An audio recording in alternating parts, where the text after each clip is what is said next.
ओम श्री गणेशाय नमः। जय मां सरस्वती। सच्चिदानंद रूपाय विश्वोत्पत्त्यादि हेतवे तापत्राय विनाशाय श्री कृष्णाय वयं नुमः। जय श्री राधे कृष्णा। प्रिय भक्तों, आज आप श्रवण करेंगे श्रीमद् भागवत कथा का अध्याय 2। भगवत नाम, भगवत धाम, भगवत लीला चरित्र और भगवत रूप एक भी पकड़ ले, अर्थात इन चारों में से एक भी पकड़ ले तो वह परम पद का अधिकारी हो जाएगा। दृढ़ता पूर्वक पकड़े जाने, अन्य आश्रय को छोड़कर धाम वास, नाम रटन, रूप ध्यान, लीला श्रवण गायन। कल प्रसंग चल रहा था श्री देवर्षि नारद जी का। भक्ति तरुणी, ज्ञान वैराग्य वृद्ध, उनकी वृद्धावस्था दूर करने के लिए देवर्षि नारद जी ने वेदांत ध्वनि, वेद ध्वनि, गीता गायन किया। कोई प्रभाव नहीं पड़ा। आकाशवाणी हुई कि आपको इनके वृद्धावस्था को दूर करने का उपाय संत शिरोमणि जन बताएंगे। वह महान सत्कर्म का अनुष्ठान करोगे तो यौवन अवस्था को प्राप्त हो जाएंगे। गूढ़ आकाशवाणी थी। बहुत जगह संत महापुरुषों के पास देवर्षि नारद जी गए। जब बात रखी गई ज्ञान और वैराग्य की वृद्धावस्था कैसे जाए, हमने वेद ध्वनि सुनाई, वेदांत घोष किया, गीता पाठ सुनाया, तो कुछ संत जनों ने कहा कि अब तो असंभव है। जब इस पर भी ज्ञान वैराग्य नहीं जगे तो कोई और उपाय नहीं। आप जैसे समर्थ महात्मा और वेदांत और गीता पाठ के बाद भी ज्ञान वैराग्य यौवन नहीं हुए तो कोई उपाय नहीं। लेकिन आकाशवाणी ने कहा था कि संत शिरोमणि जन वह उपाय बताएंगे। नारद जी खोजते ही रहे। अचानक सनकादि मिले। देवर्षि नारद जी के मन में विचार आया कि बद्रिकाश्रम में जाकर तप करूंगा और तप के द्वारा ज्ञान वैराग्य को स्वस्थ करूंगा। पर सनकादि मिल गए, सनक सनंदन सनातन और सनत कुमार जी। उन्होंने कहा कि आप जैसे महात्मा का चिंतातुर और खिन्न देखना जरूर कोई विशेष बात है। नहीं तो जो भगवत आश्रित है वह तो मुख प्रसन्न तन तेज विराजा। मुख में प्रसन्नता, तन में तेज, आप में खिन्नता और चिंता दिखाई दे रही है। जरूर परहित की भावना से कोई विशेष कार्य में आपका चित्त उदास हुआ है। बताया कि भक्ति यौवन और उनके पुत्र ज्ञान वैराग वयोवृद्ध हो गए हैं और दासी मुक्ति तो छिड़ ही हो गई है। कली काल का इतना प्रचंड प्रभाव, वह तो भगवत धाम चली गई। हम कैसे ज्ञान वैराग्य को पुष्ट प्रदान कर सके। सनकादि ने कहा, भगवान के लीला चरित्रों के गायन में और श्रवण में इतनी सामर्थ्य है कि ज्ञान वैराग्य भक्ति मुक्ति सबको पुष्ट कर देंगे और संपूर्ण भगवान की ज्ञान सिद्धांत वैराग्य महिमा भक्ति महिमा तत्व बोध सब कुछ विराजमान है श्रीमद् भागवत में। अगर श्रीमद् भागवत का अनुष्ठान हो तो निश्चित भक्ति ज्ञान वैराग्य मुक्ति सबको पुष्ट मिल जाएंगी। और आप भी तो उस विषय के ज्ञाता हैं। सनकादि ने देवर्षि नारद जी से कहा, क्योंकि जब व्यास देव जी चिंतातुर थे तो आपने चतुर श्लोक की भागवत का गान करके उनकी चिंता को मिटाया। आपको संशय नहीं करना चाहिए। भगवत लीला गायन से निश्चित ज्ञान वैराग्य पुष्ट हो जाएंगे। अब तो निश्चय हो गया कि भगवत लीला गायन सनकादि करेंगे। स्थान का निश्चय हुआ हरिद्वार आनंद घाट। सिद्धों ने चर्चा पूरे विश्व में फैला दी। बड़े बड़े महापुरुष जो भगवत लीला कथा के अनुरागी हैं, जैसे भगवान भृगु जी, वशिष्ठ जी, च्यवन जी, गौतम जी, मेधातिथि, देवल, देवरात, परशुराम, विश्वामित्र, शाकल, मार्कंडेय, अगस्त्य, व्यास, पाराशर, छायासुख, जाजली, जनक, बड़े बड़े ब्रह्मर्षि सनकादि कथा कह रहे हैं हरिद्वार में आनंद घाट पर होगी। यह सब उपस्थित हुए साक्षात वेद उपनिषद मंत्र तंत्र सतपुराण छह शास्त्र यह रूप धारण करके वहां विराजमान हुए।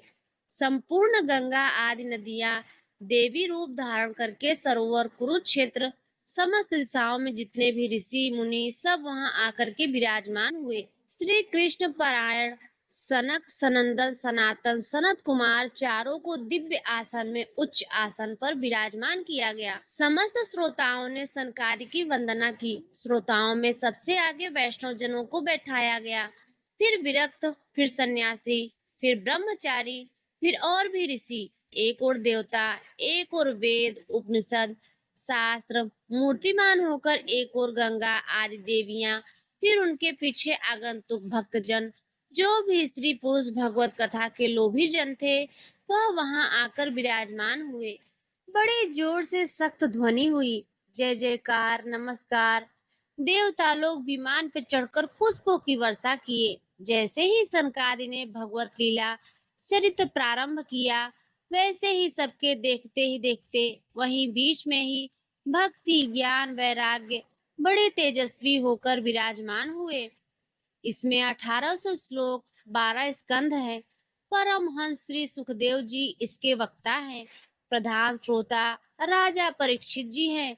जब अनंत जन्मों के पुण्यों का योग बनता है, तो संसार चक्र से भटकते हुए जीव को सत्संग मिलता है, और जब वह सत्संग में भगवत चर्चा सुनता है, तो निश्चित इसी जन्म में उसे भगवत प्राप्ति हो जाती है। बड़े भाग पाइए सत्संगा, बिन ही प्रयास होई भव भंगा। बहुत से शास्त्र हैं, बहुत से पुराण हैं, बहुत से मार्ग हैं। कहाँ तक चलोगे, किस किस मार्ग में चलोगे?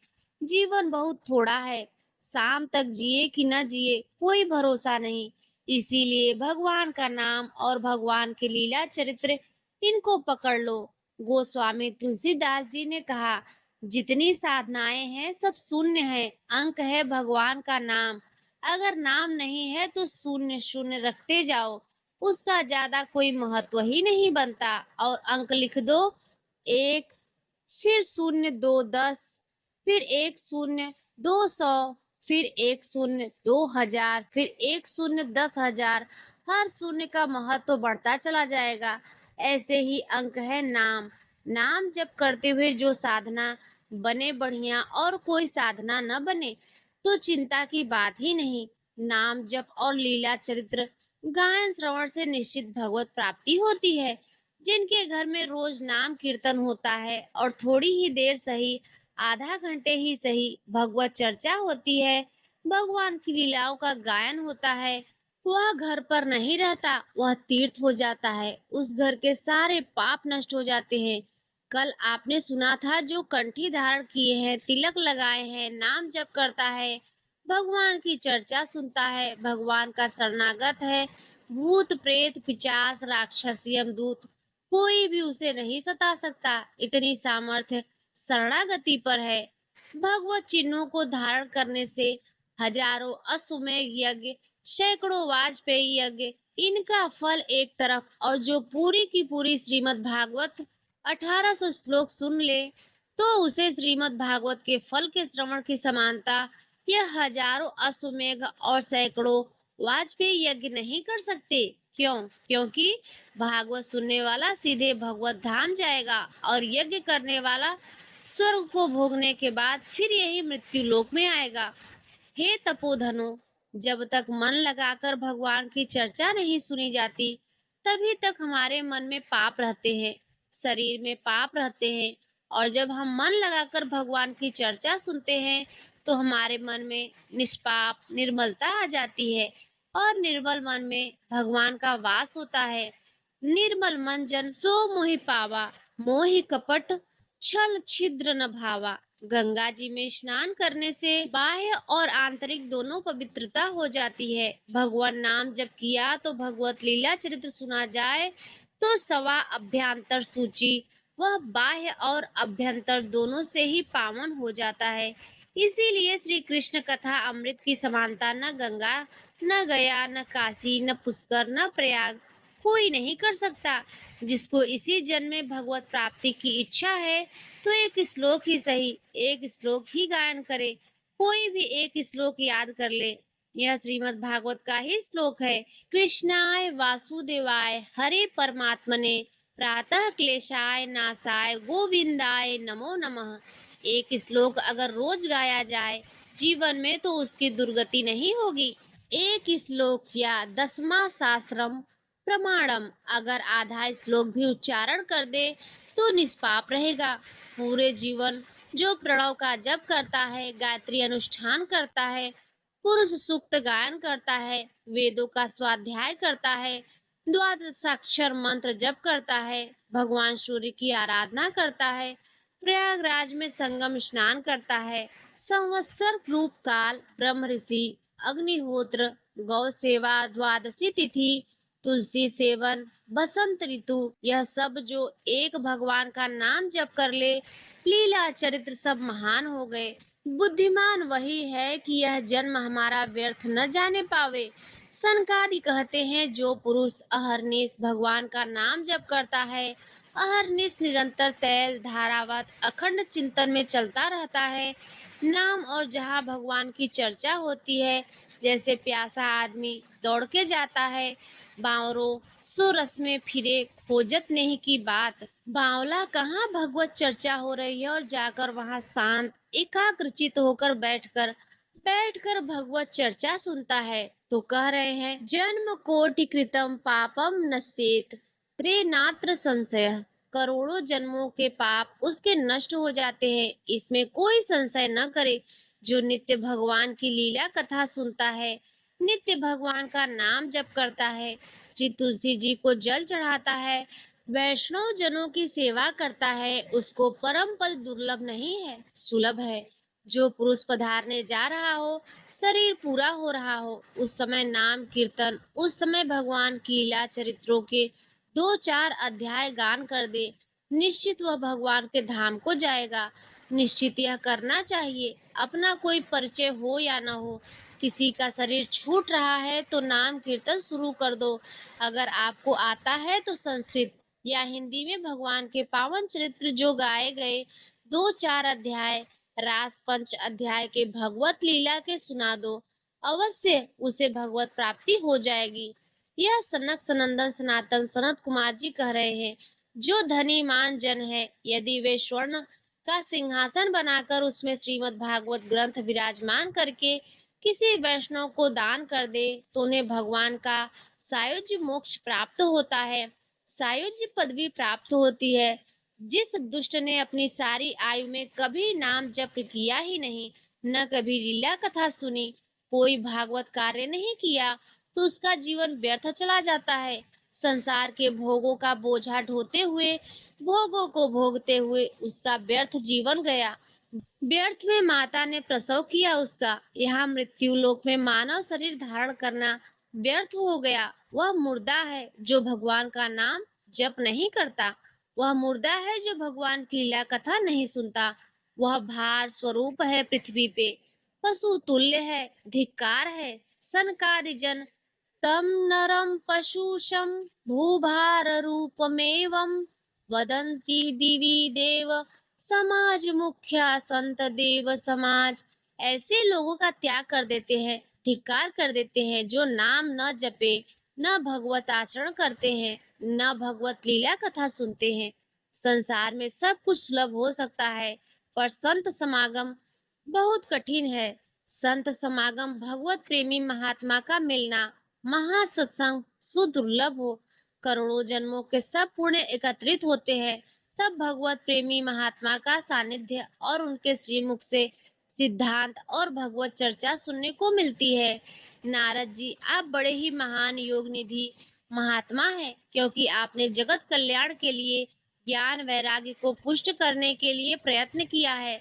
भगवत मार्ग में भगवत लीला कथा श्रवण आस्वादन करने के लिए झूठ बोलना त्यागना आवश्यक है। अगर झूठ बोलेगा तो भगवत लीला कथा का स्वाद नहीं मिलेगा। कम से कम अब लो नशाने, अब ना नसइयो। अब तक हुआ, अब तो सही बोलो, बोलना शुरू करो, क्या भय है? झूठ क्यों बोलते हो? बड़ा मन मलिन कर देता है झूठ, और लोग बड़ी सफाई से झूठ बोलते हैं। कभी चूक से झूठ हो जाए तो उसे क्षमा किया जाता है। जानबूझकर 100% का 100% झूठ, दूसरा व्यभिचार, झूठ बोलना और व्यभिचार करने वाला, चाहे वह कथा कहे या सुने, उसे स्वाद नहीं आएगा। इसीलिए सनकादि कह रहे हैं, सत्य भाषण और ब्रह्मचर्य पालन, इससे बहुत जल्दी कथा का लाभ मिलता है। असत्य भाषण बोलने वाला व्यभिचारी, दोषी, चाहे कथा कहे चाहे कथा सुने, उसे लाभ नहीं मिलेगा। कलयुग में बहुत कठिन है बहुत समय तक सत्य भाषण का नियम लेकर और ब्रह्मचर्य का नियम लेकर निर्वाह करना। इसीलिए महापुरुषों ने इस कार्य को अगर अनुष्ठान रूप में लिया जाए तो सप्ताह श्रवण विधि रखी कि 7 दिन नियम लेकर सत्य भाषण, ब्रह्मचर्य पालन, निरंतर नाम जप और 7 दिन में 1800 श्लोक सुन जाओ तो बड़े से बड़े महापाप का नाश करके वह भगवत प्राप्ति करा देगा।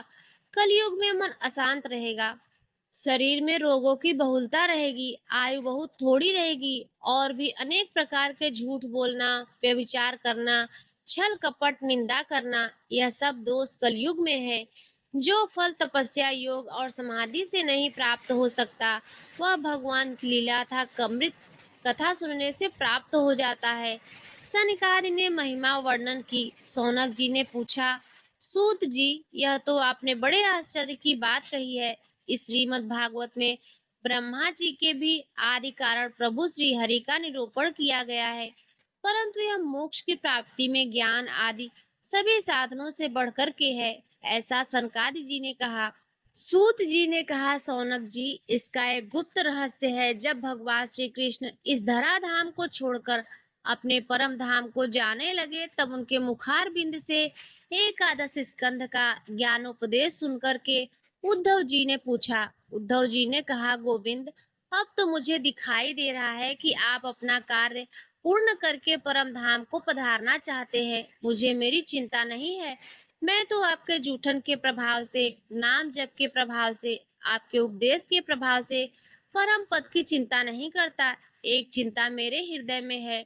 घोर कलिकाल आपके जाते ही आ जाएगा, अपना प्रभाव दिखा देगा। इसमें दुष्टों की बहुलता होगी, संतों का सत्संग मिलना कठिन हो जाएगा। यहाँ जो मिलेंगे छल कपट और उग्र प्रकृति के होंगे, इसीलिए पृथ्वी दूषित हो जाएगी। हे कमल नयन, आप जा रहे हैं, फिर यहाँ कल्याण कैसे होगा, सबका मंगल कैसे होगा। साधुओं पर अपना प्रेम है, इसीलिए हमारी प्रार्थना है कि यहाँ से आप मत जाइए। भगवान आपका ही एक निराकार रूप है, आप ही सच्चिदानंद रूप हैं। आपने हमें भक्तों के लिए रूप धारण किया है, इसीलिए आप मत जाइए। आपके जाते ही कलयुग इतना तांडव फैला देगा, सब पापाचरण में रत होने लगेंगे। इसीलिए प्रभु, आप मेरी प्रार्थना पर विचार कीजिए। प्रभास क्षेत्र में उद्धव जी के वचन सुनकर भगवान ने उद्धव जी की बात पर विचार किया और भगवान अंतर ध्यान हुए और श्रीमद् भागवत में विराजमान हो गए। भागवत में देखते ही देखते उद्धव जी के श्रीमद् भागवत के अक्षरों में प्रवेश कर गए और आवाज हुई कि आज से श्रीमद् भागवत को मेरा साक्षात वांग्मय स्वरूप समझो। मैं अपनी संपूर्ण ज्ञान, वैराग्य, भक्ति शक्तियों के साथ श्रीमद् भागवत के अक्षरों में विराजमान हूँ। इसीलिए श्रीमद् भागवत साक्षात कृष्णमय है, कृष्ण मूर्ति है। जो भागवत का दर्शन करेगा, भागवत को सुनेगा, उसके समस्त पाप नष्ट हो जाएंगे और निश्चित ही वो भगवत प्राप्ति करेगा। कलयुग में तो अन्य साधनों को बहुत बुरी तरह से मलिनता में भर दिया। कलयुग में, इस कलिकाल में कोई ऐसा धर्म नहीं बचा जिसे कलयुग ने ग्रस्त न लिया हो, और कोई ऐसा मनुष्य नहीं बचा जो दुख, दरिद्रता, दुर्भाग्य, चिंता, शोक में न डूब रहा हो। दुख, दरिद्रता, दुर्भाग्य, चिंता, शोक में न डूब रहा हो, ऐसा कोई दिखाई नहीं दे रहा जो काम क्रोध पर विजय प्राप्त कर सके। तो इस भगवान की माया से पीछा छुड़ाना बड़ा कठिन है। इसीलिए भगवान अपनी संपूर्ण शक्ति के साथ श्रीमद् भागवत में विराजमान हो गए। जो भगवान की चर्चा सुनेगा निश्चित माया मुक्त हो जाएगा।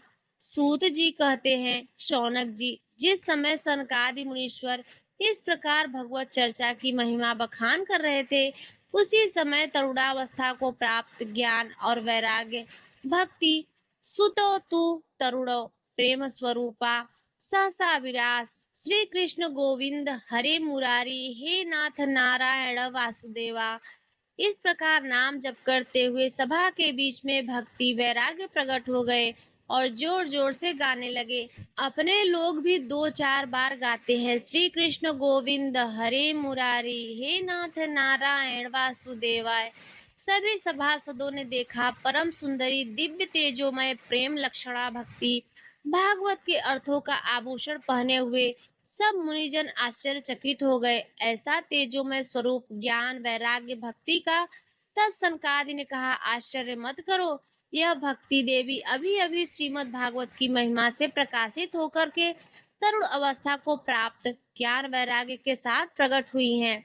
अपने पुत्रों सहित विनम्र होकर के भक्ति जी ने सनत कुमार जी से कहा। भक्ति बोली, मैं तो कलयुग में नष्ट प्राय हो गई थी, पर आपने भगवान की लीला कथा अमृत से मुझे पुष्ट कर दिया। अब आप आदेश कीजिए, मैं कहाँ रहूं? यह सुनकर सनकादि ने कहा, जो भगवान का नाम जप करते हैं, भगवान के आश्रित हैं, भगवान की लीला कथा सुनते हैं, तुम भगवान का दर्शन कराने वाली हो, भगवान का प्रेम प्रदान करने वाली हो, आवागमन को जड़ से नष्ट करने वाली हो, इसीलिए तुम सदैव भगवान के प्रेमी भक्तों के हृदय में वास करो। जो नाम प्रेमी, रूप प्रेमी, लीला प्रेमी, धाम प्रेमी, सदैव तुम उनके हृदय में वास करो। ज्ञान, वैराग्य और भक्ति, यह कलयुग भले किसी को दूषित कर दे, लेकिन जिसके हृदय में भक्ति महारानी, तुम ज्ञान वैराग्य के साथ विराजमान रहोगी, यह दृष्टि भी नहीं डाल सकता। उन पुरुषों पर, उन उपासकों पर दृष्टि भी नहीं डाल सकता जिसके हृदय में भक्ति महारानी ज्ञान वैराग्य के साथ विराजमान है।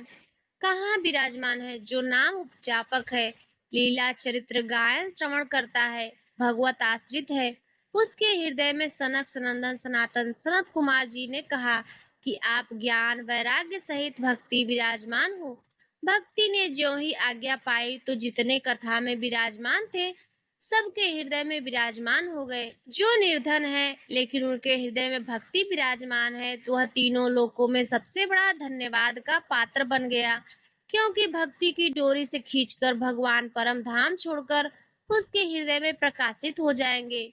भूलोक में भगवत प्राप्ति का साक्षात उपाय, बिना परिश्रम के, बिना श्रम के परम पद पहुंच जाना। यह भगवत लीला चरित्र गायन श्रवण बिठा ले दिमाग में। खूब लीला चरित्र गायन श्रवण, निश्चित भगवत प्राप्ति करे।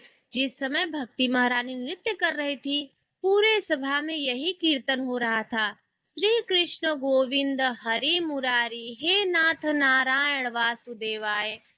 उसी समय अवैष्णव के मन में प्रेम की कमी देखकर अपने धाम को छोड़कर भक्तों से प्रेम करने वाले, वनमाला धारण किए, सांवले शरीर वाले, सुंदर पीले वस्त्र पहने हुए, कमर में करधनी धारण किए हुए, सुंदर मुकुट और कानों में कुंडल पहने हुए, सुंदर कौस्तुभ मणि से सुशोभित, करोड़ों कामदेवों की सुंदरता को मात देने वाले, हरि चंदन का लेप लगाए हुए परमानंद स्वरूप मधुर मुरलीधर भगवान श्री कृष्ण भक्तों के हृदय में प्रवेश करके प्रकट हो गए। उसी समय देखा, सबके बीच में चरणों पर लटकती हुई वनमाला, सिर पर मोर मुकुट, कानों में कुंडल, सुंदर त्रिभंगी मुद्रा, अधर पर वंशी, नेत्रों में करुणा, वक्षस्थल में कौस्तुभमणि और श्रीअंगों में हरि चंदन का लेप लगा हुआ था।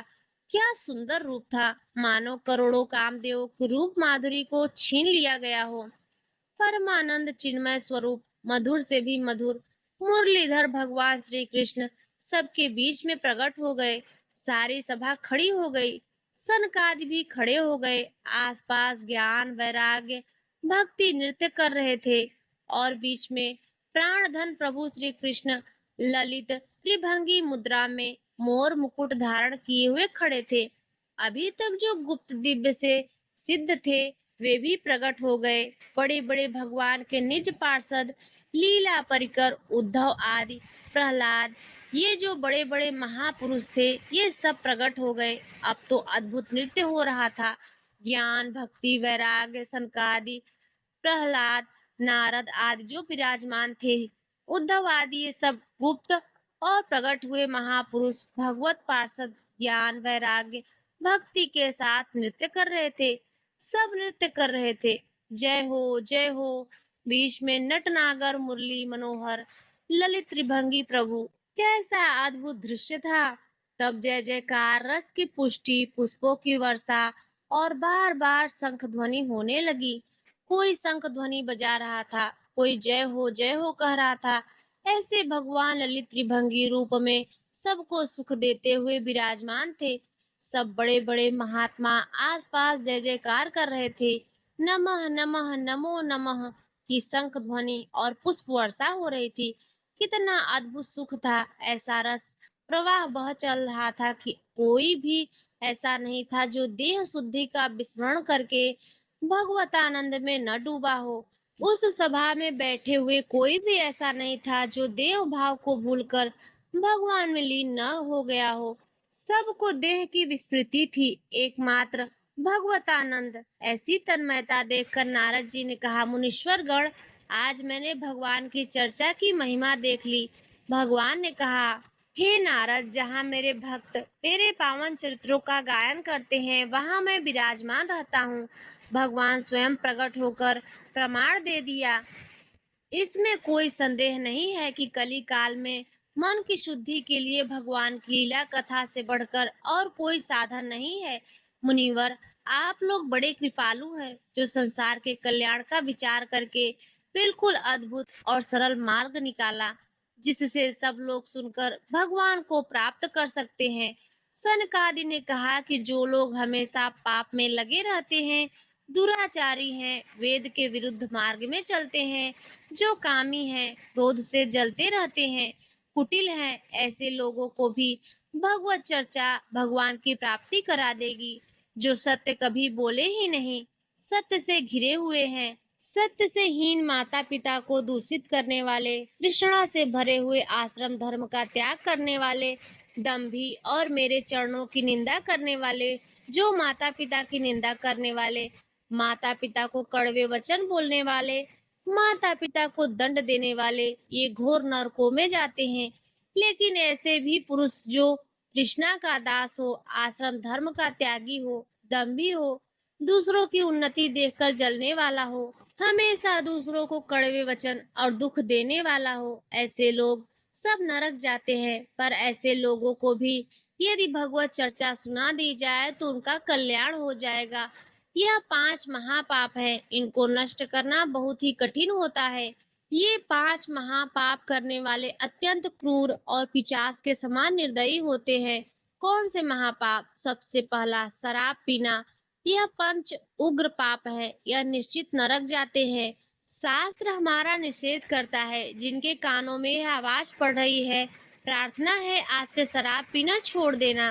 वैसे बहुत लोग छोड़ भी चुके हैं, लेकिन जिनको भी अभी लग रहा हो कि हमारा सुख बढ़ेगा इससे, तो ध्यान दीजिए, यह पंचोग पाप है, ये तुम्हारा नाश कर देंगे।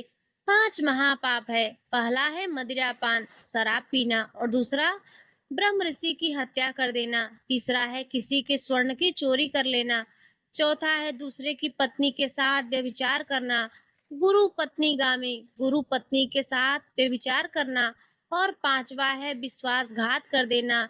ये 5 महापाप है, जिनको नरक में भोगने पर भी वह पूर्ण सफाई नहीं होती। फिर यह दुर्गति योनियों को प्राप्त होते हैं, जहाँ महान कष्ट मिलता है। ऐसे 5 महापाप करने वाले, मदिरापान, ब्रह्म ऋषि की हत्या करने वाला, स्वर्ण की चोरी करने वाला, गुरु पत्नी गामी, दूसरे की स्त्री के साथ व्यभिचार करने वाला और विश्वासघाती, ये 5 महापाप है जो नरक भोगना पड़ता है। जो छल छंद में लगे हुए क्रूर पिशाच के समान निर्दयी हैं, जो ब्रह्म ऋषियों के धन को छीनकर पुष्ट होते हैं, ऐसे बेविचारी, ऐसे लोगों को भी यदि भगवान की चर्चा सुनने को मिल जाए तो वे पावन हो सकते हैं। इनको भी भगवान की लीला कथा अमृत सुनने को मिल जाए, किसी कारण से इनको जबरदस्ती प्यार से, दुलार से, रिश्ते संबंध के बल से कैसे भी इन्हें सत्संग में ले जाया जाए, इन्हें भगवत चर्चा सुनाई जाए, तो निश्चित इनकी बुद्धि परिवर्तित होगी, इनका कल्याण हो जाएगा। जो दुष्ट हठ पूर्वक मन, वाणी, शरीर से पाप करता है, दूसरे के भोजन से शरीर पुष्ट करता है, मलिन हृदय वाला, अगर ऐसे लोगों को भी भगवत चर्चा सुनाई जाए तो यह भी भगवत प्राप्ति के मार्ग में चल देंगे। नारद जी घोर पापी को भी भगवत प्राप्ति कराने में समर्थ है। भगवत चर्चा। नारद जी ने कहा, इसका कोई उदाहरण दिया जाए तो ज्यादा समझ में आ जाएगा। सनकादि ने कहा, तो हम तुम्हें एक प्राचीन इतिहास सुनाते हैं। पूर्व काल में तुंगभद्रा नदी के तट पर एक अनुपम नगर बसा हुआ था। उसमें सभी वर्णों के लोग अपने अपने धर्म का आचरण करते हुए सत्य में तत्पर रहते थे। उस नगर में समस्त वेदों के ज्ञाता, श्रौत, वेद संबंधित और स्मृति संबंधित कर्मों में निपुण एक ब्राह्मण रहते थे, जिनका नाम था आत्मदेव। उनका तेज ऐसा था मानो दूसरे सूर्य भगवान ही हो। ब्राह्मण तेजस्वी, वेदज्ञ, सत्कर्म अनुष्ठान करने वाला, और कभी उसके दरवाजे से कोई भी भिक्षुक वापस नहीं लौटा। वह इतना उदार हृदय वाला था, कुछ न कुछ देता ही रहता था। पर वह पूर्व जन्म के कर्मों के अनुसार, उसकी जो पत्नी थी उसका नाम था धुंधली। पति का नाम आत्मदेव और पत्नी का नाम धुंधली था। सुंदरी थी, कुलीन थी, पर उसका स्वभाव झगड़ालू था। वह अपनी बात पर अड़ जाती थी। अब वह बड़े ज्ञानी थे, वेदज्ञ, वेद के ज्ञाता, इसलिए वह शांत रहते थे। लड़ाई घर में नहीं होती थी। वह लड़ने वाली ही बात करती थी, पर वह शांत रहते थे। जब घर में लड़ाई नहीं होती तो पड़ोसियों से जाकर भिड़ती थी। जरा जरा से कारण में उसका स्वभाव क्रूर, वाणी कठोर थी। गृह कार्य में निपुण लेकिन कंजूस और झगड़ालू थी।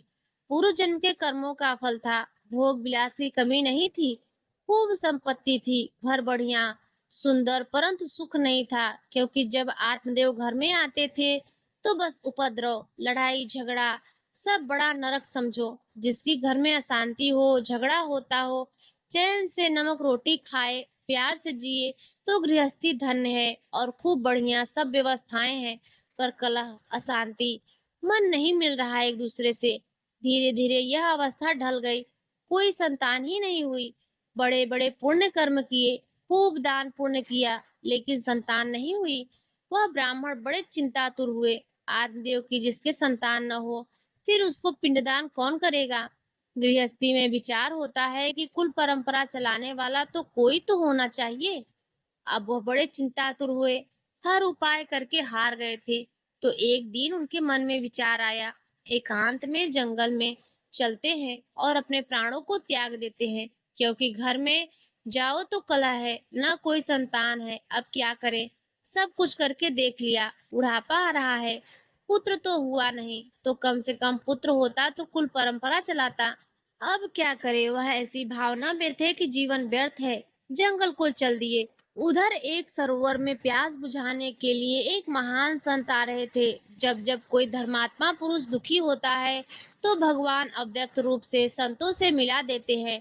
वह सन्यासी महात्मा थे। ब्राह्मण ने देखा कि वह जब जल पी चुके हैं तो जाकर साष्टांग दंडवत किया। शास्त्रों का ज्ञान था, हाथ जोड़कर खड़े हो गए। जो संत ने पूछा, हे ब्राह्मण, क्यों रो रहे हो? तुम्हारी इतनी बड़ी चिंता का क्या कारण है? जल्दी से बताओ, जिससे मैं तुम्हारा दुख दूर कर सकूं। ब्राह्मण ने कहा, महाराज, आखिरी उपाय आप ही हैं। वैसे तो मैं क्या बताऊं, अपने जीवन से बहुत निराश हूँ। पूर्व जन्म का कौन सा कर्म मुझे पता नहीं, पर संतान का योग नहीं है। अब मेरे पितर गरम गरम आंसू चिंता के कारण छोड़ रहे हैं, क्योंकि पिंडदान करने वाला हमारे कुल में कोई नहीं रहा। संतान नहीं उत्पन्न हुई, बहुत दुखी हो गया हूँ। सच बताऊं, मैं अपने प्राण त्यागने आया हूँ जंगल में। मेरा मन मुझे धिक्कार करता है कि तुम्हारा सब कुछ बेकार है, जब संतान नहीं है।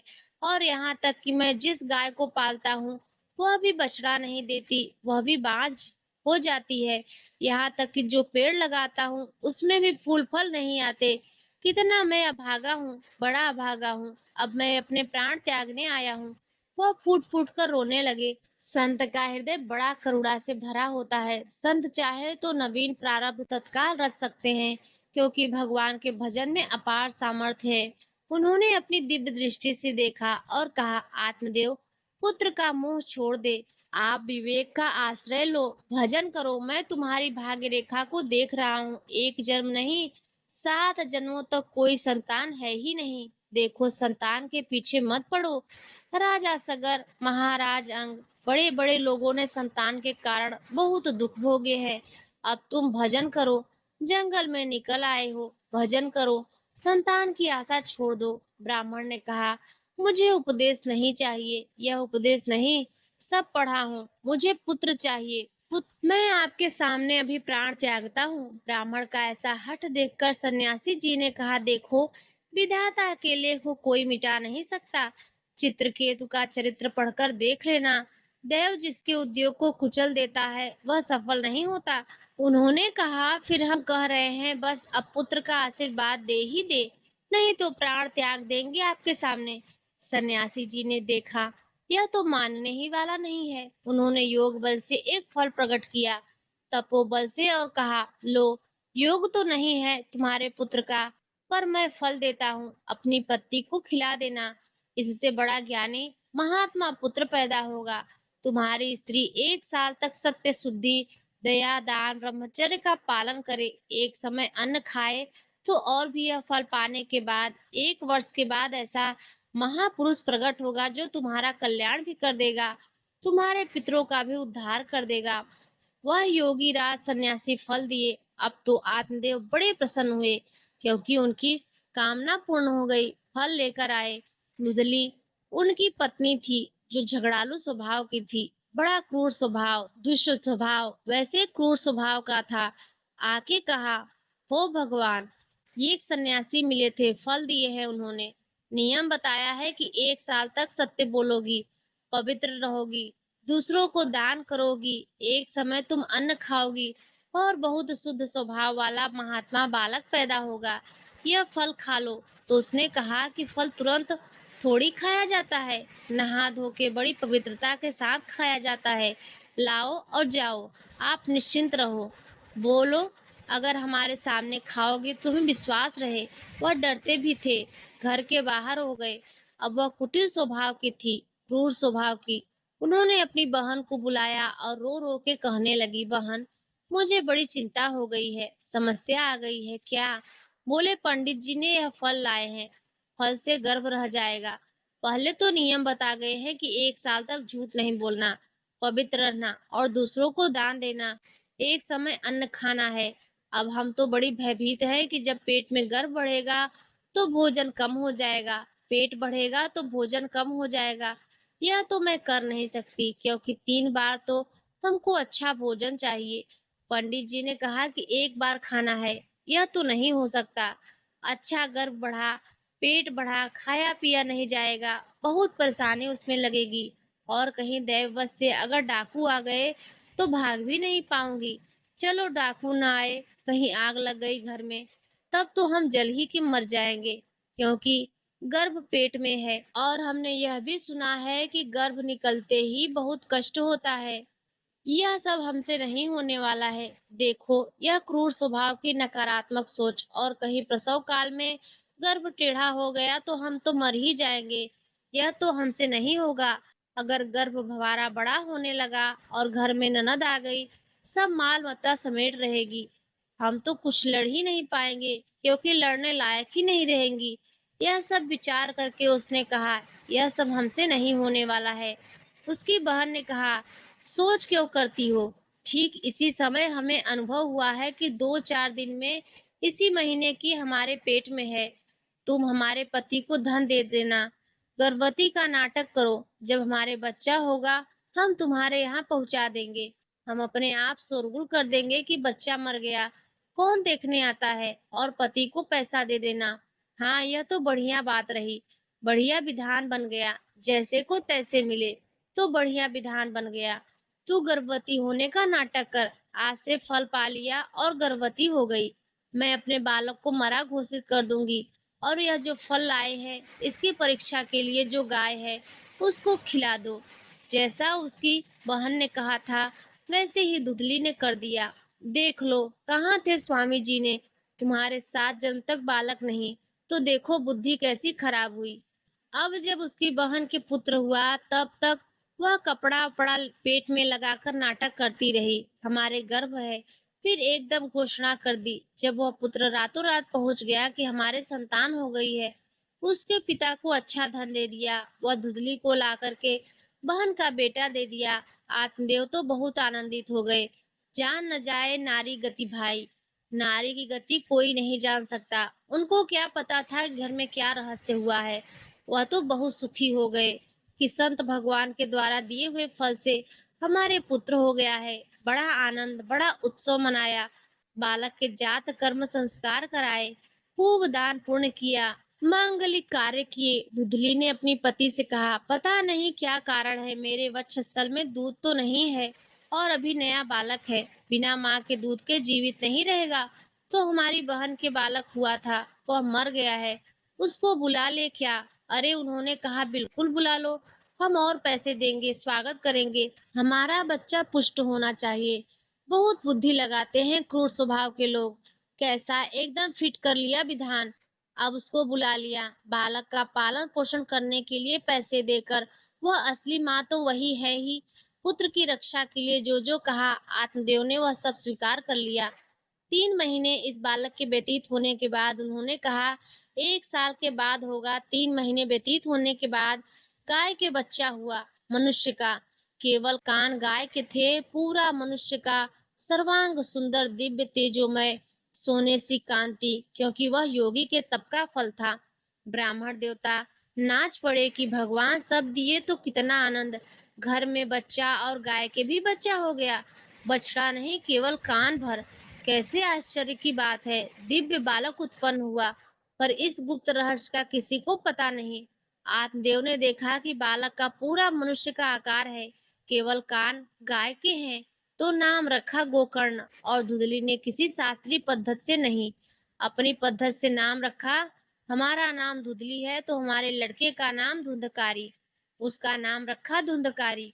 कुछ समय व्यतीत हुआ, दोनों जवान हुए।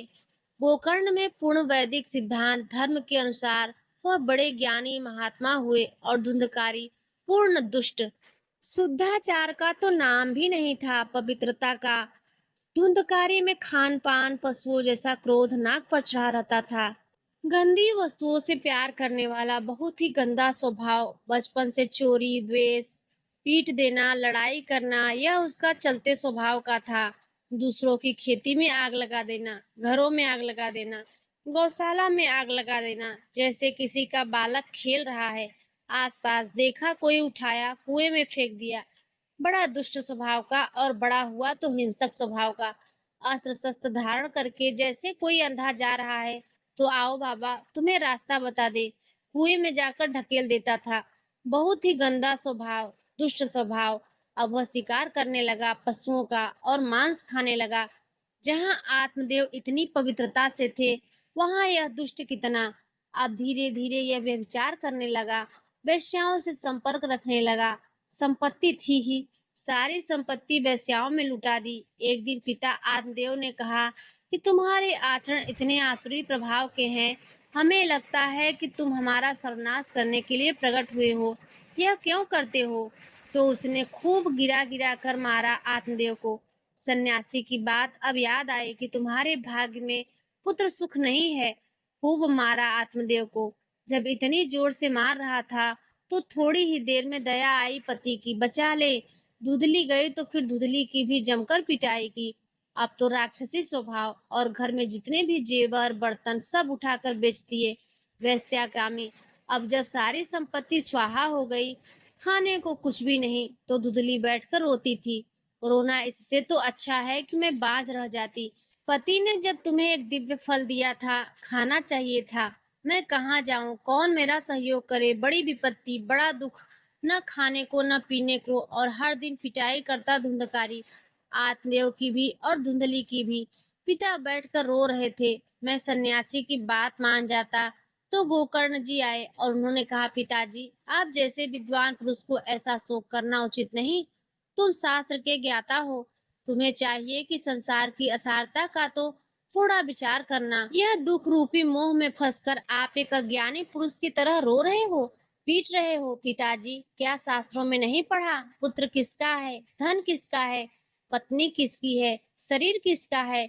यह मोह के कारण अज्ञानी जन रात दिन दीपक की तरह जल रहे हैं। पिताजी, न सुख इंद्र को है न चक्रवर्ती राजा को। सुख है तो एकांत में भगवान का भजन करने वाले को। ये देखो, गोकर्ण कह रहे हैं, अज्ञान के कारण पुत्र के मोह में फंसकर नरक को प्राप्त होते हो। यह नरक जाने वाली बात है। पुत्र के मोह में फंसकर आप छोड़ो इसे, आपका शरीर नष्ट हो जाएगा। इसीलिए मेरी प्रार्थना है, मानो आज से निकलो घर से और वन में जाओ। भगवान का चिंतन करते हुए जीवन व्यतीत करो। गोकर्ण जी के वचन सुनकर आत्मदेव जी वन जाने के लिए तैयार हो गए। उनका बेटा आज तक जो कभी वन में तपस्या भजन किया ही नहीं, बड़ा शरीर से राग है, क्या करूं, कैसे भगवत प्राप्ति करूं? तो गोकर्ण जी ने कहा, इस शरीर को मैं और मेरा मानना छोड़ दो, अपनी पत्नी और पुत्रों से ममता छोड़ दो। देखो यह संसार क्षणभंगुर है, तुम वैराग्य और भक्ति के रस में लीन हो जाओ। हमेशा धर्म का पालन करो और लौकिक धर्मों को छोड़ दो। साधु पुरुषों की सेवा करो और अपनी कामना और तृष्णा को छोड़ दो। दूसरों के गुण दोषों का चिंतन करना छोड़ दो। भगवान की सेवा और कथा के रस का नित्य पान करो। संत समागम कभी व्यर्थ नहीं होता। देखो संत समागम का फल है। गोकर्ण जी ने कहा, पिताजी, जिस शरीर को आप मैं मान रहे हो, आप मैं नहीं हूँ। यह शरीर हड्डी मांस रुधिर का पिंड है। इसे आप मैं मानना छोड़ दो। आपकी स्त्री, आपका पुत्र, यह कभी आप मत मानो। यह आपके नहीं थे, न पहले और न बाद में। बीच में भास रहे हैं कि आपके हैं। यह संसार रात दिन नाश को प्राप्त हो रहा है, क्षणभंगुर है। किसी भी वस्तु में ममता मत करो। यहाँ कोई स्थायी नहीं है, सब नष्ट होने वाला है। बस एकमात्र वैराग्य रस के रसिक होकर भगवान की भक्ति में लग जाओ। कैसी भक्ति करें? हमेशा धर्म का भजन करो। कौन सा धर्म? लौकिक धर्मों का त्याग करके भगवत धर्म का आश्रय लो। भगवत धर्म का आश्रय कैसे प्राप्त होगा? हमेशा संत पुरुषों का संग करो, उनकी सेवा करो। उनके संग से, उनके वचनों से, उनकी कृपा से तुम्हारे हृदय में भगवत धर्म का परिचय जागृत हो जाएगा। तुम महान भागवत हो जाओगे। पर संतों का सेवन करने के लिए जो सबसे बड़ा दोष है, काम और तृष्णा, यह नहीं संतों के पास टिकने देती। इसीलिए कामना और भोगों की जो भोगने की इच्छा है, तृष्णा, इनका त्याग करके संत संग करो। और जब संत संग होने लगे तो सावधान हो जाओ। दूसरे के गुण दोषों का चिंतन न करके श्री भगवान का चिंतन करें, भगवान की सेवा करें, भगवान की कथा लीला सुने, तो उनका नित्य भगवत धाम की प्राप्ति होगी। हे पिताजी, शरीर से मेरापन छोड़ दो और शरीर संबंधी से मेरापन छोड़ दो और भगवत धर्म का आश्रय लेकर संत समागम कीजिए। हमेशा संतों की सेवा, भगवत सेवा, नाम जप, लीला कथा श्रवण गायन, इसी से भगवत प्राप्ति हो जाएगी। बस उसी समय गोकर्ण को मन से प्रणाम करके श्री भगवान गुरु रूप से इसी रूप में पाकर मुझे उपदेश दे रहे हैं। उसी समय आत्मदेव जी ने घर छोड़ दिया और वन की यात्रा की। 60 वर्ष की आयु हो चुकी थी, पर ज्ञान था शास्त्रों का। बड़ी निष्ठा से अपनी बुद्धि को समेटा संसार से। रात दिन भगवान के चिंतन में लगा दिया। भगवान के चिंतन और भागवत के दसम स्कंध का रोज पाठ, पूरा जो भागवत का दसम स्कंध श्री कृष्ण लीला चरित्र से भरा हुआ है, पूरा पाठ, निरंतर नाम जप, इसके प्रभाव से ही कृष्णचंद्र की प्राप्ति हुई। गोकर्ण जी के उपदेश से आत्मदेव की। अब जब पिता वन को चले गए तो छूट हो गई। वैसे मानता तो था कि नहीं, पर छूट हो गई। अब धुंधकारी ने उठाई लाठी डंडा, जो धुंधली की जमकर पिटाई की और कहा, बता धन कहाँ है? अब जितना धन था सब ले गया। फिर जलती हुई लकड़ी से मारना शुरू कर दिया। बता धन कहाँ है? किसी तरह छूट पाई तो भागते हुए जाकर कुएं में गिरकर अपने शरीर को नष्ट कर दिया। रोज की पिटाई से अच्छा है एक बार दुर्गति को प्राप्त हुई धुंधली। पति आत्मदेव जी श्री कृष्णचंद्र को प्राप्त हुए। योगनिष्ठ गोकर्ण जी ने जब देखा कि धुंधकारी का आतंक बढ़ रहा है, तो उन्होंने छोड़ दिया। जो ज्ञानी पुरुष होते हैं वे प्रपंच नहीं करते, उनको कोई सुख दुख नहीं। इससे उदासीन भाव से तीर्थ यात्रा को निकल गए। धुंधकारी ने 5 वेश्याओं को अपने संग में रखा। सब नौजवान वेश्याएं अब उसके लिए पशुओं का मांस चोरी करके उनकी मनोकामनाएं पूरी करना। बुद्धि भ्रष्ट थी, आचरण भ्रष्ट थे, क्रूर कर्म करने वाला। एक दिन उन्होंने कहा कि हमको तो हार नहीं पहनाया आज तक, उसकी कामना थी। अब 5 को हार लाने के लिए तो बहुत रुपया चाहिए। मौत की भी उसको भय नहीं था। वह जिसको देखता काट करके जो मिलता था धन एकत्रित करके 5 के लिए सुंदर आभूषण हार लाया। अब हिंसा में उतरा जो, उसके लिए क्या? स्त्रियों ने सोचा कि नित्य नवीन चोरी करता है। आज हमने हार के लिए कहा तो 5 के लिए व्यवस्था कर दी। पकड़ा जाएगा तो राजा इसे फांसी दे देंगे, तो हमको भी 5 को फांसी मिलेगी। मरना तो है ही, इसे पांचों ने विचार किया। मरना तो है ही, राजा फांसी देगा तो हमको भी फांसी देते हैं, तो कम से कम हम तो बच जाएंगे। बुरे कर्म का बुरा परिणाम होता है, कुछ भी कोई कर ले। धुंधली कुएं में शरीर त्याग करके दुर्गति को प्राप्त हुई। ये सब जिन बेश्याओं के लिए प्राणों की बाजी लगाकर सब के सब कुचला रहा था, जानते हो उसका प्लान क्या बना? ये चोरी करता है, पकड़ा जाएगा, फांसी की सजा होगी, मर भी जाएगा और यह हमारा भी नाम बता देगा, इससे हम भी इसके साथ मर जाएंगे। तो कम से कम इसे ही मार देते हैं, हम तो बच जाएंगी और सारा धन लेकर रात्रि में निकल जाएंगी। पांचों ने गुप्त रूप से ऐसा संकल्प बना लिया। धुंधकारी सो रहा था, पांचों गई। पांचों में से दो ने हाथ पकड़ लिए, दो ने पैर, और एक ने रस्सी को पूरी चारपाई से बांध लिया। जब उसकी आंख खुली, रस्सी गले में डालकर फांसी लगा दी। पड़े पड़े वह बहुत पापी आदमी जल्दी मरने वाला तो था नहीं, खूब गला दबाया। अब वेश्याओं को बड़ी चिंता हुई कि अगर यह मरेगा नहीं तो हमें काट डालेगा। तो रसोई से जो जलते हुए कोयले थे उसे चिमटे से उठाकर उसके मुंह में ठूसने लगी। अरे पापी ही बहुत दुर्गति होती है। दहकते हुए अंगारे उसके मुंह में और खूब कस के गला दबाकर छटपटा छटपटा कर पीट पीट कर मार डाला दूधकारी को। और उसके शरीर को वे घर में एक गड्ढा बनाकर पांचों ने गाड़ दिया और वह सारा धन पैसा सब कुछ लेकर भाग गई। शास्त्र कहता है, बुद्धिमान को दुष्ट स्त्रियों के कार्यों पर विश्वास नहीं करना चाहिए। जो उन पर विश्वास करता है वो मूर्ख होता है और अंत में दुख भोगता है। ऐसे दुष्ट आचरण वाले चाहे स्त्री हो या पुरुष, ऐसे दुष्ट आचरण वाले कभी विश्वास नहीं करना चाहिए। वह विश्वास पात्र नहीं होते। जो विश्वास करेगा अंत में मारा जाएगा। धुंधकारी का भी यही हाल हुआ। उन दुष्ट स्त्रियों ने मार मार कर धुंधकारी को मुंह में अंगारे और गले में रस्सी डालकर मार डाला। धुंधकारी ने यह सब कुछ नहीं किया था, इसलिए वह महान पाप का स्वरूप हो गया था और वे वेश्याएं भाग चुकी थी। धुंधकारी को भयंकर प्रेत योनि की प्राप्ति हुई। वह भयंकर प्रेत बन गया। अब वह बवंडर रूप में, जो चक्रवात जैसा बवंडर देखते हो ना, वह रूप धारण करके दसों दिशाओं में भटकता था। प्रेत स्वयं से पानी पीने की कोई सुविधा नहीं होती।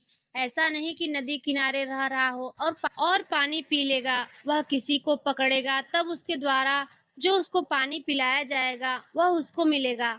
ऐसे पानी नहीं पी सकता, न कुछ खा सकता है, न कहीं विश्राम कर सकता है। वह बस हा हा चिल्लाता हुआ रोता हुआ भटकता है। प्रेत योनि बड़ी भयानक होती है। जब तीर्थ यात्रा करके गोकर्ण जी लौटे तो सुना कि धुंधकारी लापता हो गया है, मार डाला गया है। तब उन्होंने फिर गया जाकर वहां पिंडदान किया। धुंधकारी के लिए बड़े महात्मा थे। गया श्राद्ध किया और काफी तीर्थों में मंत्र अनुष्ठान किया कि इसका कल्याण हो जाए। यह सब करके लौट आए अपने पिता आत्मदेव के घर में। रात्रि में कोई देख न पाए, इसीलिए सीधे अपने घर में गए और सो गए। और वहीं पर धुंधकारी प्रेत आत्मा बनकर मरा था, वहीं भटक रहा था। वही प्रेत आत्मा ऐसे लोगों को नहीं छूती जो भगवान का भजन करते हैं। देखो, अब जब धुंधकारी ने देखा गोकर्ण आए हैं तो उसको तसल्ली हुई कि महात्मा हमारा कल्याण कर देगा। वह प्रकट हुआ, पहले भेड़ बना। बड़ा ऐसे गोकर्ण जी ने देखा कि दरवाजा तो बंद था, भेड़ कहाँ से आ सकता है। तुरंत भैंसा बन गया, तुरंत इंद्र रूप धारण कर लिया। ऐसे कई रूप बदल बदल कर आने लगा। तब उन्होंने कहा, यह विपरीत अवस्था है, इसका मतलब यह प्रेत है, क्योंकि ऐसी विपरीत निंदनीय और वंदनीय दोनों रूप धारण कर रहा है। दुर्गति को प्राप्त हुआ प्रेत आत्मा है। वह डरने वाले तो थे नहीं, ज्ञानी महात्मा थे। गोकर्ण ने कहा, तुम कौन हो? क्यों मेरे सामने हो? क्या तुम प्रेत हो, पिशाच हो या राक्षस हो? कौन हो तुम? प्रेत है या पिशाच, राक्षस है, क्या है? क्या नाटक कर रहे हो? कभी भेड़ बनता है, कभी भैंसा बनता है, कभी इंद्र बनता है, कभी यह रूप। कौन हो तुम? यह अधोगति को प्राप्त कैसे हुआ? गोकर्ण जी डरे नहीं। अगर सच्चा महात्मा न हो तब तो भयभीत हो जाए। गोकर्ण जी सच्चे महात्मा थे। अब वह चिल्ला चिल्ला कर केवल रो रहा था, एक शब्द भी नहीं बोल पा रहा था। तो गोकर्ण जी समझ गए कि अधिक पाप होने के कारण यह बोल नहीं सकता। तब अंजलि में जल लिया और कई मंत्रों का जाप किया और फिर उसके ऊपर फेंका। ज्यों ही फेंका तब वह बोल पाया, भैया मैं आपका भाई धुंधकारी हूँ, बचा लो, मेरी भारी बहुत दुर्गति है, मैं तुम्हारा भाई हूँ धुंधकारी। मुझे बहुत कष्ट हो रहा है, पश्चाताप हो रहा है। मैंने सब कुछ नष्ट कर दिया है। धर्म भ्रष्ट पापाचारी, अब मेरी बड़ी दुर्गति है। उन उल्टा दुराचारी वेश्याओं ने मुझे तड़पा तड़पा कर मारा है। मैं कुछ नहीं कर सकता इस समय। ऐसी थोड़ी ही प्रेत है जिसको चाहे पटक दे। ऐसा नहीं है, ऐसा विधान नहीं है। पहले वेश्याओं को मारता जाके। मैं कुछ नहीं कर सकता। प्रेत योनि में पड़कर दुर्दशा भोग रहा हूँ। अब दैववश केवल वायु से पीड़ित हूँ। बहुत प्यासा हूँ, भूखा हूँ, पर खा नहीं सकता, नहीं पी सकता हूँ। आप दया के सागर हो भैया, मेरा उद्धार करो। गोकर्ण ने कहा कि तुम्हारा उद्धार तो हो जाना चाहिए था। तुम्हारे लिए मैंने तो गया में श्राद्ध किया था, तीर्थों में भी अनुष्ठान किया, फिर तुम्हारा प्रेत योनि से उद्धार कैसे नहीं हुआ? धुंधकारी ने कहा, भैया, एक दो बार गया श्राद्ध से मेरा कुछ नहीं होने वाला। बहुत पापी हूँ, बहुत बड़े बड़े पाप किए हैं। कोई दूसरा उपाय सोचो। छोटे मोटे पिंडदान दान पुण्य से मेरा उद्धार होने वाला नहीं है। बहुत कठोर हैं हमारे पापों के फल। तुमको मैं क्या बताऊं? सैकड़ों बार गया श्राद्ध करो तो भी मेरा कल्याण नहीं हो सकता। ऐसा मैं पापी हूँ, कोई दूसरा उपाय सोचो। गोकर्ण जी ने कहा, सैकड़ों गया श्राद्ध से तुम्हारी मुक्ति नहीं हो सकती, तो तुम्हारी मुक्ति असंभव है। धुंधकारी ने कहा, भैया, मैं तुम्हारे चरणों में पड़ा हूँ, मुझे मेरा उद्धार करो। तो कहा, ठीक है, तुम अभी घर से निकलो, कहीं और रहो। अब हम तुम्हें बुलाएंगे तब आना। जाओ, हटो, हमारे इस घर से हटो। गोकर्ण जी की आज्ञा पाकर धुंधकारी बाहर भटक रहा है। रात भर विचार किया कि इसका कल्याण कैसे होगा, जब सैकड़ों गया श्राद्ध से कर रहा है, इसका उद्धार नहीं होगा। अब जब सुबह हुई, दरवाजा खुला तो बहुत से विद्वान लोग आकर गोकर्ण जी से मिले। गोकर्ण ने सबसे पहले सलाह की, क्या हो सकता है? ऐसे ऐसे स्त्रियों ने उसको मारा है और प्रेत योनि को प्राप्त हुआ है। जो लोग विद्वान थे, योगनिष्ठ थे, वेदज्ञ थे, उन्होंने कई शास्त्र पाठ की बातें बताई, सबने पर सही उत्तर नहीं मिला। गोकर्ण जी महान तपस्वी थे। गोकर्ण जी ने सुबह स्नान करके अर्घ दे रहे थे। बोले, औरों से क्या पूछना, सीधे सूर्य भगवान से पूछते हैं। मंत्र का उच्चारण करते हुए सूर्य भगवान को स्थगित कर दिया, रोक दिया। बहुत बड़ी बात थी। तब गोकर्ण ने सूर्य की गति को मंत्र से रोक दिया, सूर्य की गति को रोक दिया और कहा, हे जगत के साक्षी, आपको नमस्कार है। मुझे मुक्ति का कारण बताइए। अब हम किससे पूछे, आप ही बताओ। हे जगत साक्षी भगवान सूर्य, धुंधकारी का उद्धार कैसे हो सकता है? आप कृपा करके बताइए। धुंधकारी की मुक्ति कैसे हो सकती है? गोकर्ण की प्रार्थना सुनकर भगवान सूर्यदेव ने कहा, श्रीमद् भागवत महापुराण नियम पूर्वक सुनाओ, निश्चित उसकी मुक्ति हो जाएगी। सप्ताह पारायण 7 दिन में पूरी भागवत श्लोक सहित। सूर्य भगवान की आज्ञा सबने सुनी, गोकर्ण जी ने भी सुनी। बहुत सरल उपाय। गोकर्ण जी ने निश्चय किया कि मैं स्वयं सुनाऊंगा और उसका उद्धार करूंगा। अब तो कथा का समय निश्चित किया। बहुत से लोग कथा सुनने के लिए वहां पहुंचे। जब सुना कि भगवान की कथा सब पापों का नाश कर देती है, तो बहुत से लोग, पापी पुण्य आत्मा, जो कि सबको बैठने की उचित व्यवस्था की गई। एक 7 गांठ वाला बांस जो सीधा था, आवाहन किया धुंधकारी का और कहा, इस पर बैठ जा, तू भी कथा सुन। तो सीधे 7 गांठ के बांस में धुंधकारी जाकर बैठ गया, छिद्र में वायु रूप होकर, क्योंकि बाहर कहीं स्थित नहीं रह सकता था। चलायमान तो बैठना है। गोकर्ण जी ने एक वैष्णव को मुख्य श्रोता बनाया और प्रथम स्कंद से स्पष्ट स्वर में सुनानी प्रारंभ की, श्लोक और अर्थ सहित।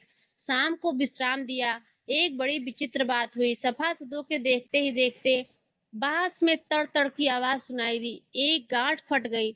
दूसरे दिन कथा हुई, दूसरी गांठ, तीसरे दिन तीसरी गांठ। 7 दिनों में 7 गांठें फाड़ करके धुंधकारी परम पवित्र दिव्य रूप भगवत पार्षद का रूप धारण करके प्रकट हो गया। धुंधकारी का सांवला रंग, पीतांबर पीले वस्त्र धारण किए हुए, तुलसी की माला, सिर पर मनोहर मुकुट, कानों में कुंडल, सामने आकर गोकर्ण को प्रणाम किया और कहा, भाई, अब मैं भगवत पार्षद बन गया हूँ, प्रेत योनि से मुक्त। 7 दिन में भयंकर पापात्मा धुंधकारी श्री भगवान की चर्चा सुनने के कारण भगवत स्वरूप हो गया। ओहो, कितना प्रेत पीड़ा में सह रहा था। एकमात्र श्री कृष्ण चंद्र की लीला कथा सुनने मात्र से मैं भगवत स्वरूप हो गया। भैया, मैं कैसे आपका उपकार चुकाऊं? मैं निंदनीय था, कैसा उज्जवल स्वरूप प्राप्त कर लिया। भला मोह पूर्वक लालन पालन करने वाले शरीर को जो हिष्ट पुष्ट करते हैं, उन्होंने भगवान का नाम जप नहीं किया, चर्चा नहीं सुनी, तो जीवन किस काम का। इसके पोषण के लिए पाप कर्म कर रहे हो और वृद्धावस्था आने वाली है, परिणाम में दुख, रोगों का दुख, भोगों की कामना, क्या दुख, इसकी क्या गति होगी। गाड़ दिया जाएगा, जला दिया जाएगा। ऐसे मनुष्य शरीर को प्राप्त करके भगवत प्राप्ति नहीं की तो जीवन व्यर्थ चला गया। अरे जो अन्न सुबह पकाया जाता है दूसरे दिन सड़ जाता है, उसी अन्न से इस शरीर का पोषण होता है। 6 घंटे में मल बनाकर निकाल देता है। यह शरीर कहीं अविनाशी है क्या? नासवान शरीर है। जो लोग भगवान की कथा से वंचित है, भगवान का नाम जप नहीं करते, वह बुद्बुदे जीवों में मच्छरों के समान जीवन उनका है। जन्मे मरे किस काम के। भला देखो, जिस बांस में बैठा था, बांस की गांठ फट गई। क्या भगवान की कथा सुनने पर चित्त की गांठ नहीं नष्ट हो जाएगी? जड़ चेतन की गांठें, इसलिए धन्य है वह जो भगवान की कथा सुनने में अपना समय व्यतीत करते हैं। धुंधकारी ऐसी बातें कह रहा था। सबने देखा, जय घोष करते हुए, नमो नमो करते हुए एक दिव्य विमान आया। भगवान बैकुंठनाथ के पार्षद, गोलाकार विमान, और सबके देखते ही देखते कहा, धुंधकारी जाओ। वह दिव्य पार्षद रूप विमान पर चढ़ा। जब विमान पर चढ़कर जाने लगा तो गोकर्ण जी ने रोक दिया। रुको, यह क्या? कथा तो सब लोगों ने सुनी, तो आपको सबके लिए विमान लाना चाहिए था और सबको बैठाकर ले जाना चाहिए था, क्योंकि हमारे सुनाने में कोई भेद नहीं था और यह सुन भी सब ध्यान से रहे थे। भगवत पार्षदों ने कहा, आपके सुनाने में कोई भेद नहीं था, पर सुनने में भेद हो गया, श्रवण का भेद हो गया। यह उपवास करके बिना कुछ खाए पिए रात दिन तक कथा का ही चिंतन करता रहा, मनन करता रहा। इसके कारण इनको भगवत पार्षद रूप मिला। और जो जा रहे हैं और ये लोग कथा सुन रहे थे, मनन नहीं किया, मनन विषयों का किया, इसीलिए विमान नहीं, यह निराहार रहकर 7 दिन तक चर्चा सुनता है, रात भर उसी का चिंतन करता है, उसके प्रभाव से परम पद का अधिकारी हुआ। इसीलिए जो मननहीन है, जिनको गुरु वचनों पर विश्वास नहीं है, जो कथा में चित्त भी एकाग्रता नहीं रखते, फल में भेद हो गया है, वह भगवान के धाम में एक बार नहीं जा सकते। गोकर्ण, आपको तो लेने के लिए स्वयं गोलोक बिहारी आएंगे। यह कहकर विमान चला गया। गोकर्ण जी ने समस्त श्रोताओं से कहा, बिना तुम्हें विमान में बैठाए मुझे चैन नहीं। श्रावण के महीने में हम फिर अनुष्ठान करेंगे। सब लोग कथा सुनो और सच्चे नियम से रहो, उसका मनन करो। ऐसा ही किया।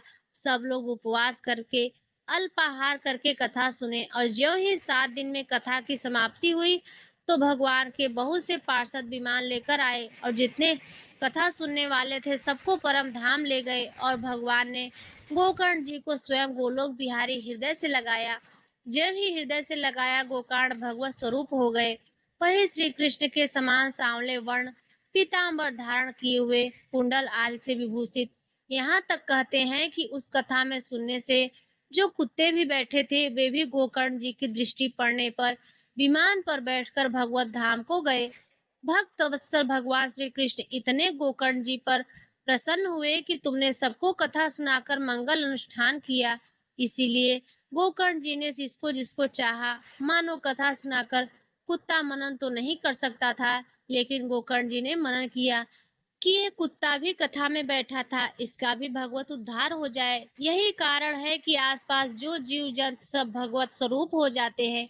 बड़े बड़े सिद्धों को जो गति नहीं मिलती, वह भगवान की लीला कथा सुनने से मिल जाती है। गोकर्ण जी के प्रभाव से धुंधकारी सहित समस्त श्रोताओं को भगवत धाम की प्राप्ति हुई। तो प्रेम से बोलिए, बांके बिहारी वृंदावन लाल की जय, श्री राधा रानी की जय। प्रिय भक्तों, आज की यह अध्याय यहीं पर संपन्न हुआ।